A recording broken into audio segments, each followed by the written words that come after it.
Hello అండి, అందరికీ నమస్తే. ఉగాదికి చేసుకునే రెసిపీస్లో మెయిన్ వచ్చేసి భక్షాలు.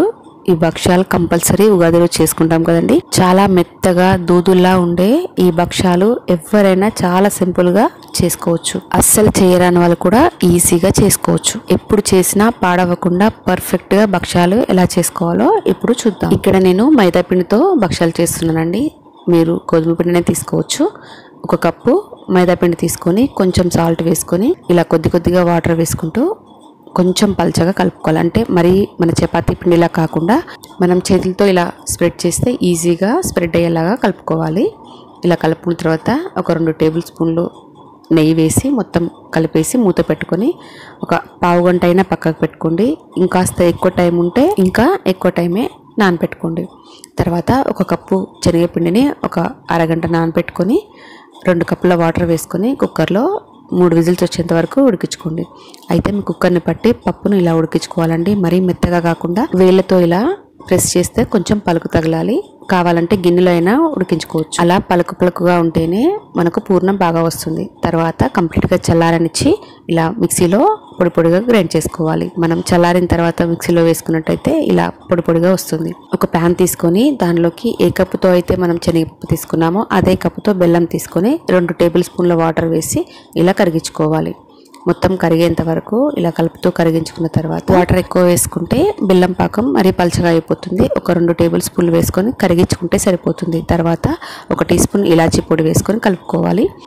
మనం పొడి చేసి పెట్టుకున్నాం కదా శనగపప్పు, దాన్ని ఇందులో వేసుకొని బెల్లం పాకంలో అంతా కలిసేలాగా కలుపుకోవాలి. ఇలా ఉండలు లేకుండా స్పూన్తో ప్రెస్ చేస్తూ ఇలా అంతా కలుపుకోవాలి. ఇష్టం ఉన్న వాళ్ళు కొంచెం సోంపు కూడా యాడ్ చేసుకోవచ్చు.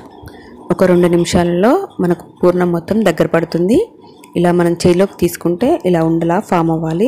జారిపోకుండా ఉన్నట్టయితే మనకు పూర్ణం రెడీ అయినట్టు. అప్పుడు స్టవ్ ఆఫ్ చేసుకొని కంప్లీట్గా చల్లారనివ్వాలి. తర్వాత మనకు కావాల్సిన సైజులో ఇలా ఉండలు చేసుకొని పక్కకు పెట్టుకోవాలి. ఇక్కడ నేను ఒక ప్లేట్ మీద కవర్ వేసి నెయ్యి అప్లై చేసుకొని పెట్టుకున్నానండి. చూడండి, పిండి ఒక 15 మినిట్స్ నానబెట్టాను. ఎక్కువ టైం కూడా తీసుకోలేదు. మనకు కావాల్సిన సైజులో పిండి ముద్దను తీసుకొని ఇలా చేతిలో కొంచెం ప్రెస్ చేసి పూర్ణాన్ని మధ్యలో పెట్టేసి ఇలా ఎడ్జెస్ని పైకి ఇలా లాగుతూ ఇలా చేతులతో ప్రెస్ చేసినట్టయితే రౌండ్గా బాల్ లాగా వస్తుంది. పిండిని పూర్ణం సైజ్ కంటే కొంచెం తక్కువగా తీసుకోవాలి, లేదంటే పిండి పిండిగా ఉంటుంది. ఇలా రౌండ్గా చేసుకొని నెయ్యి అప్లై చేసిన కవర్ పైన ఇలా వేళ్ళతో వీలైనంత పల్చగా ఒత్తుకోవాలి. మన ఇష్టాన్ని బట్టి మందాన్ని అడ్జస్ట్ చేసుకోండి. చూడండి, నేను ఇలా చేశాను. ఆల్రెడీ కాగిన పేనం పైన కొంచెం నెయ్యి అప్లై చేసి మనం చేసి పెట్టుకున్న భక్షాన్ని దీనిపైన వేసి 2 వైపులా నెయ్యి వేస్తూ కాల్చుకోవాలి. స్టవ్ని మీడియం టు హై అడ్జస్ట్ చేసుకుంటూ కాల్చుకోవాలి. మనం మరీ ఫ్లేమ్ని లో పెట్టినట్టయితే భక్ష కొంచెం గట్టిగా వస్తుంది. మెత్తగా రావాలనుకుంటే medium to high flame adjust చేసుకొని కాల్చుకోండి. ఇలా కొంచెం కొంచెం ప్రెస్ చేస్తూ ఉంటే పొంగుతుందండి. చూడండి, మనకు భక్ష రెడీ అయిపోయింది. అన్నింటినీ అదే విధంగా ప్రెస్ చేసుకొని వేడివేడి పేనం మీద 2 వైపులా కాల్చుకోవాలి. ఇలా కాల్చిన భక్షాలని ఒకదాని మీద ఒకటి వేయకుండా ప్లేట్లో కొంచెం పక్క పక్కన పెట్టుకొని కొంచెం చల్లారి పెట్టుకోవాలి. ఒకదానిపైన ఒకటి పెట్టినట్టయితే అతుక్కుపోతాయండి. ఇలా కాస్త చల్లారిన తర్వాత ఒక దగ్గర వేసుకోవచ్చు. చూడండి, మనం చేతిలో ఫోల్డ్ చేసుకున్నా కూడా భక్షాలు విరగకుండా ఎంతో స్మూత్గా మెత్తగా ఉన్నాయి. చూడండి, లోపల పూర్ణం కూడా సూపర్గా పొడి పొడిగా వచ్చిందండి. ఇలాంటి భక్షాలని మీరు కూడా ఖచ్చితంగా ట్రై చేయండి.